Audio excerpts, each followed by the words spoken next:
આગામી તહેવારોને લઈને ઝોન 3 વિસ્તારમાં શાંતિ સમિતિની બેઠક શાહપુર વિસ્તારમાં પટની હોટેલ ખાતે આગામી તહેવારોને લઈને યોજાઈ શાંતિ સમિતિની બેઠક.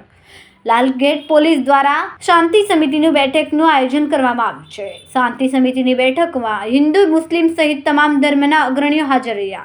શાંતિ સમિતિની બેઠકમાં પોલીસના ઉચ્ચ અધિકારીઓ ઉપસ્થિત રહ્યા. લાલગેટ પોલીસ સ્ટેશનના પીઆઈ સહિત લાલગેટ પોલીસનો સ્ટાફ બેઠકમાં રહ્યા હાજર. આગામી મહાશિવરાત્રી, રમઝાન માસ અને હોળી ધૂળેટીના તહેવારોને લઈને બેઠક યોજવામાં આવી. તહેવારો દરમિયાન શાંતિપૂર્ણ માહોલમાં તમામ તહેવારોની લોકો ઉજવણી કરે તેવી પોલીસે અપીલ કરી છે. સુરતમાં કોમી એકતા જળવાઈ રહે તે માટે તહેવારો મનાવવા લોકોને અપીલ કરી છે.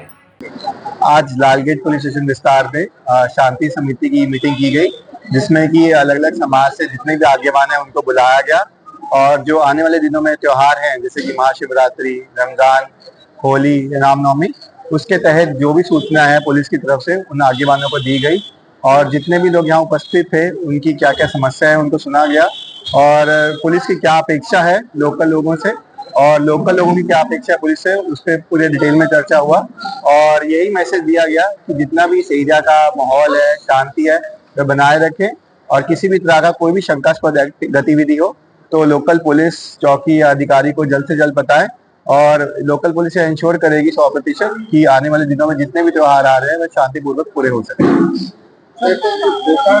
दुकान कितना बजे से कितना बजे तक रात तक? ये अभी जितना भी डिटेलिंग है आपको आने वाले समय में मीडिया को बता दिया जाएगा और जितनी भी माइन्यूट डिटेलिंग है लोकल पीआई और एसीपी जो है वो आगेवानों के साथ भी बात कर लेंगे, लोकल लोगों से भी, और ये सूचना आपको दे दी जाएगी।